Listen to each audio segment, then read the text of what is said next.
In a world where stories fade into dust, there is a place where they are kept alive. Here, in these endless halls, voices from centuries past whisper once more, and forgotten worlds open their doors to you. Welcome to Audible Archives, where every word endures and every tale finds its voice.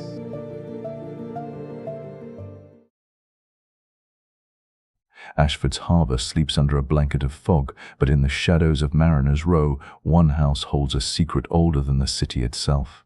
Tonight, we step inside the idol house where history, betrayal, and a curse older than memory await.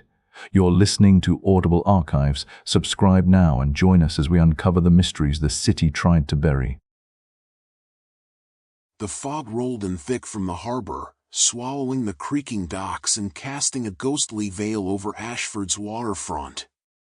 Drake Vane stood at the edge of Mariners' Row, where weathered stone cottages leaned wearily against the salty wind and the cries of gulls echoed faintly beneath the roar of distant factories. He had come at the behest of a letter. An old acquaintance, now a historian named Clara Byrne, had found something buried in the archives. Something connected to a forgotten house, once owned by a wealthy merchant who had vanished decades ago. A house rumored to have sheltered a relic, the Idol of Astarte, that carried with it whispers of curses and unspoken power. Drake's gaze settled on the battered building at the end of the row. The windows were shuttered, and a twisted iron gate barred the way. A faded brass plaque, almost obscured by grime, read simply, "The Idol House." A chill ran down his spine, but not entirely from the sea air. The city's heartbeat pulsed beneath the silence, a promise that the past was never truly gone, and sometimes it clawed its way back. He reached into his coat and fingered the familiar folding knife, worn and steady as always. Tonight, Ashford's shadows had drawn him once again.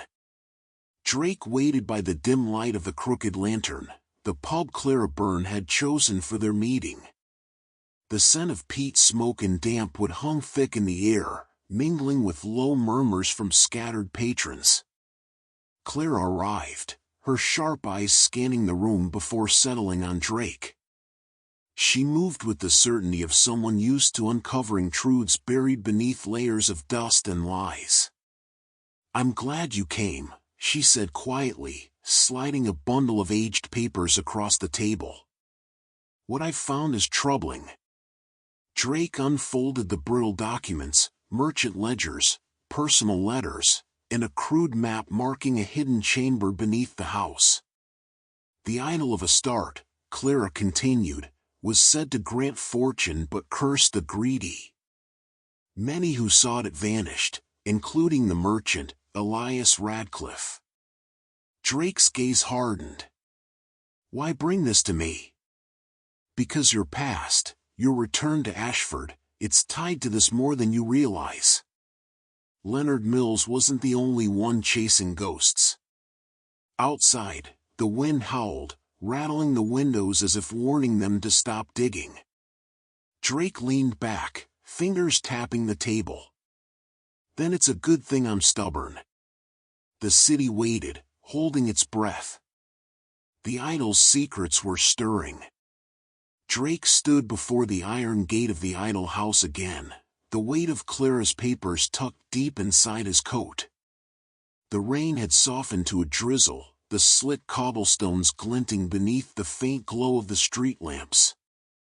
Pushing the gate open with a reluctant creak, he stepped onto the narrow path that wound through overgrown ivy and shattered flower beds. The house loomed, dark and silent, its boarded windows like watching eyes. Inside, the air was thick with dust and the scent of forgotten years. His footsteps disturbed motes of light dancing in the shafts of the weak moonlight filtering through cracks. The floorboards groaned underfoot, and somewhere in the distance, a clock ticked, steady and relentless. Drake's hand rested on his folding knife as he moved carefully through the shadowed rooms, each corner hiding secrets and echoes of lives long gone. A faint whisper, almost a breath, brushed past him. He paused, listening. "Who's there?" His voice was low, calm.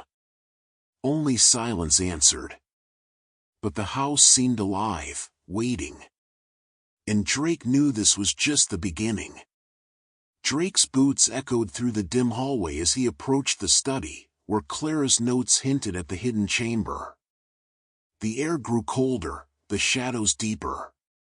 Kneeling, he examined the floorboards. One, slightly warped and worn, stood out. Carefully, he pried it loose with his folding knife. Beneath, a narrow staircase spiraled down into darkness. Lighting a match, he descended slowly, the walls closing in, damp and lined with ancient stone. At the bottom, a small chamber revealed itself, its center dominated by a stone pedestal. Resting atop it was a carved idol, delicate, yet unsettling, its eyes seeming to gleam even in the flickering matchlight. Drake's breath caught. The Idol of Astarte. He reached out, fingers brushing the cold stone.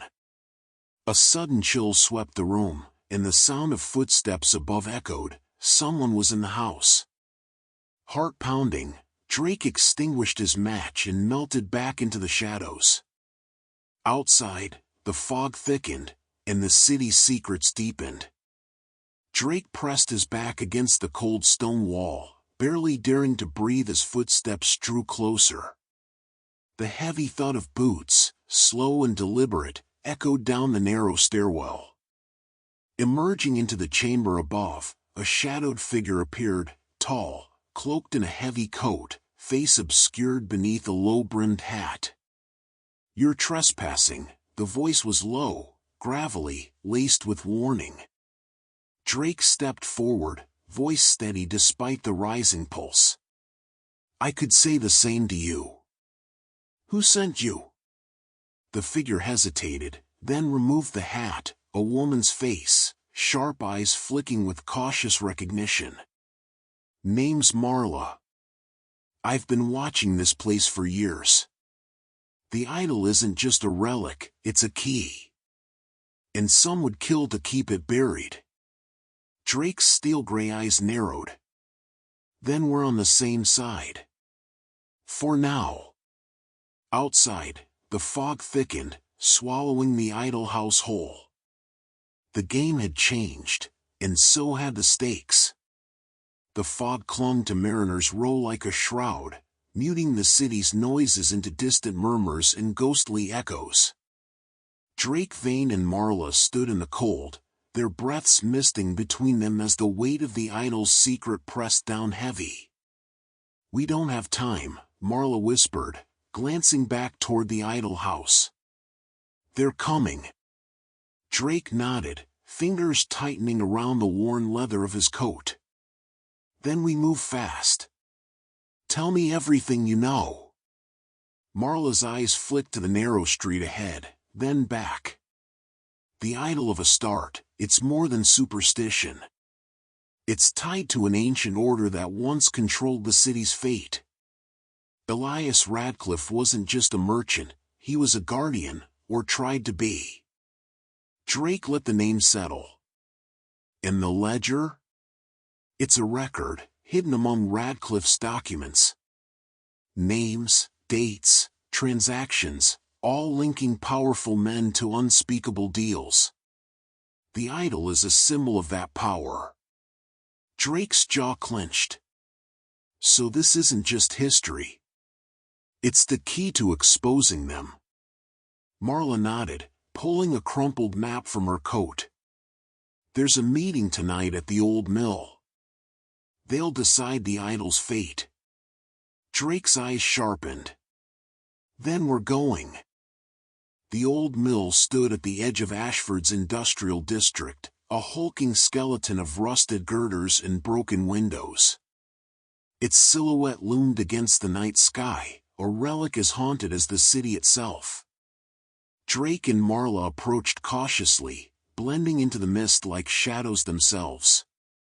Voices carried faintly on the wind, low, urgent, coming from the heart of the structure. Peering through a cracked window, Drake counted 7 figures gathered around a battered table. Among them, faces etched with power and menace, city officials, factory owners, and one figure whose presence made Drake's blood run cold. Richard Carraway. Drake's mind flickered back to the ledger's name, the brother of Chief Inspector Helen Carraway, tangled deep in the corruption. The stakes were higher than ever. Marla nudged him, whispering, "We need proof. Something to bring this whole web crashing down." Drake scanned the room, eyes catching a small box on the table, its lid slightly ajar. Inside, faint glimmers of gold and intricate carvings suggested the idol itself or a fragment. A plan took shape. Slipping through a side door left unlatched, Drake and Marla slipped inside. The stale air smelled of oil and old secrets. Drake's fingers closed around his folding knife, a comfort in a weapon. As they moved, voices grew louder, tension thicker. From the shadows, Drake caught snatches of threats, deals, and veiled warnings. Suddenly, a floorboard creaked beneath Marla's foot. The room froze. All eyes turned toward the dark corner where the 2 intruders stood exposed. "Looks like the army man and his friend want a closer look," Richard Carraway sneered, stepping forward. Drake's revolver was out in a flash, ice-cold steel. "Leave now, or this ends badly," he said. The standoff was taut, silence thick and unforgiving. Then, a gunshot cracked the air. The sharp report of the gunshot echoed through the mill's hollow shell, bouncing off rusted beams and shattered glass. Drake's heart thundered, but his aim remained steady, revolver trained on Richard Carraway, who staggered backward, clutching his shoulder where blood seeped through his coat. A stunned silence hung briefly before chaos erupted. The other men reached for weapons, pistols, knives, shouts rang out, and the air thickened with tension and threat. "Get them," one barked. Drake's instincts snapped into sharp focus. "Marla, cover the door," he commanded. She pulled a slender pistol from her coat and took position, firing a quick warning shot that scattered the nearest assailants. Drake moved with measured precision, firing only when absolutely necessary, his shots aimed to disarm rather than kill, though danger loomed in every heartbeat. Amid the scramble, Drake's gaze locked on the small box on the table, the idol, or part of it, glinting dangerously close to falling. He lunged, snatching it up just as the room tilted into full-on melee. Marla fired again, and they backed toward the side exit, weaving through the chaos. Bursting into the foggy night, they didn't stop running until the old mill was swallowed by darkness behind them. Outside, breath ragged and hands trembling, Drake examined the box. Inside lay an intricate statuette, the Idol of Astarte, its eyes carved with unsettling precision, seeming to hold a story centuries old. "This changes everything," Marla said, voice low, eyes wide. Drake pocketed the idol carefully, the weight of history and danger pressing down on him. Ashford's darkest secrets were no longer buried. And now, the city was watching. The dawn was reluctant to break through the dense fog that clung to Ashford's streets as Drake Vane made his way back to his flat above the tea shop. The city felt different this morning, heavier, as if the shadows cast by last night's chaos had settled deep into the cobblestones. Marla was already there, pacing quietly by the window, the idol wrapped carefully in oilskin on the table between them. "We've stirred a hornet's nest," she said without looking up. "Carraway's brothers won't take this lightly. Helen will be furious, and dangerous." Drake nodded, his mind replaying the scene at the old mill. The betrayal, the violence, and the cold reality that some battles weren't won with bullets alone. "We need allies," he said finally. "People who still believe in the city, who want to see it cleaned, not buried." Clara Byrne's face flashed in his mind. The historian had the knowledge, the patience, maybe even the courage. "I'll reach out to her. And we need to warn Helen." Marla's eyes flicked toward him sharply. "You trust her?" "More than I trust Caraway." Outside, the city breathed in the coming day, unaware that the quiet detective and the historian were weaving a fragile web of resistance against men who wielded power like poison. Drake lit a cigarette, smoke curling around the room like a veil. The Idol house had opened a door, and Ashford was about to pay the price. The streets of Ashford felt colder that evening, as if the city itself sensed the mounting storm.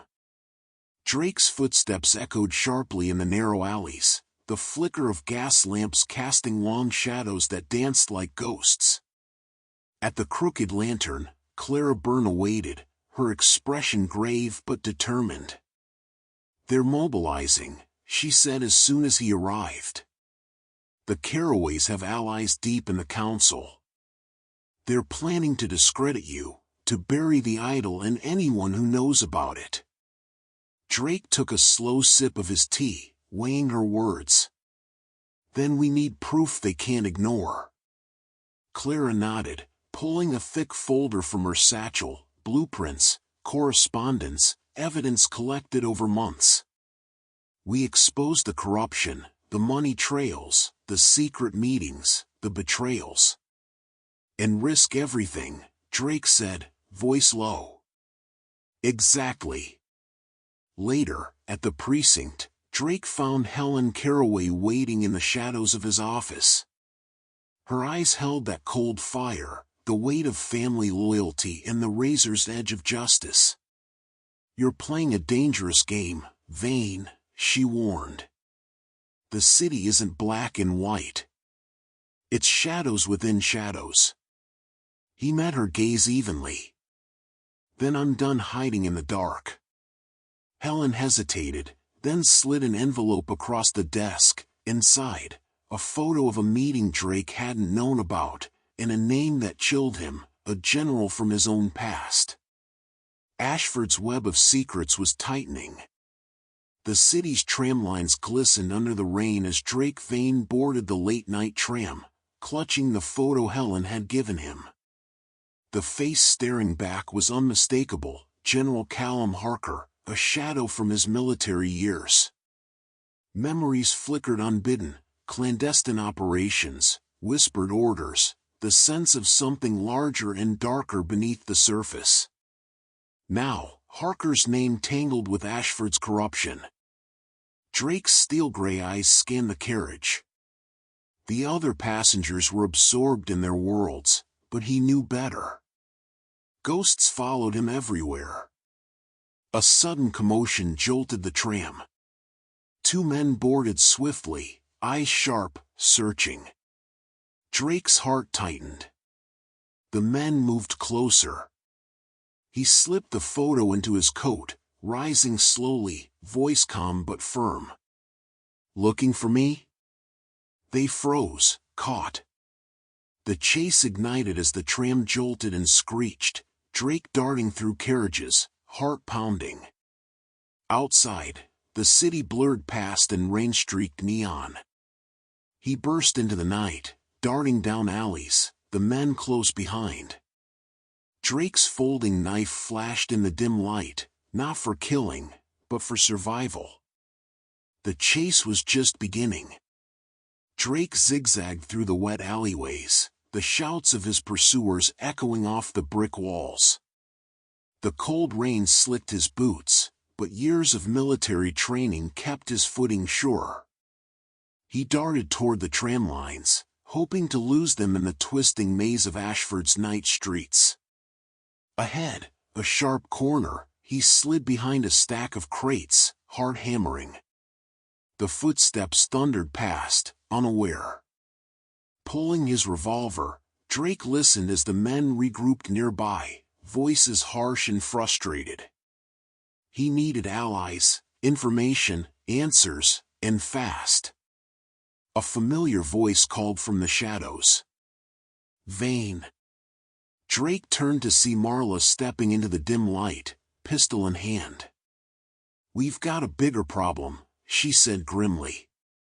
"Someone's tipped off the Caraways. The city's hunting us." Drake nodded, the weight of the idol burning in his pocket. "We fight smart. Tonight, we hit back." In the cramped back room of the Crooked Lantern, Drake and Marla pored over the idol's intricate carvings, their breath misting in the cold air. Clara Byrne joined them, her fingers tracing the ancient symbols etched deep into the stone. "These markings," Clara whispered, "are part of an old Ashford legend, Astarte's heart. It's said to contain a hidden chamber, a vault of secrets beneath the city." Drake's gaze hardened. "Secrets worth killing for." Marla nodded. "If we find that vault, we hold the key to dismantling their network." Outside, shadows stirred as unknown eyes watched their every move.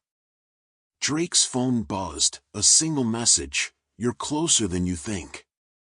Stop now." The warning was clear. But Drake's resolve was stronger. Ashford's fate was tangled in the idol's heart. And he was ready to face the darkness. Underneath the city, deep in forgotten tunnels where the tram lines twisted like veins, Drake, Marla, and Clara made their way toward the vault, the heart of the idol's mystery. The air was thick with dust and echoes. Every step brought them closer to answers, and danger. Suddenly, floodlights snapped on, blinding them. Armed men surrounded them, led by none other than Richard Caraway, wounded but defiant.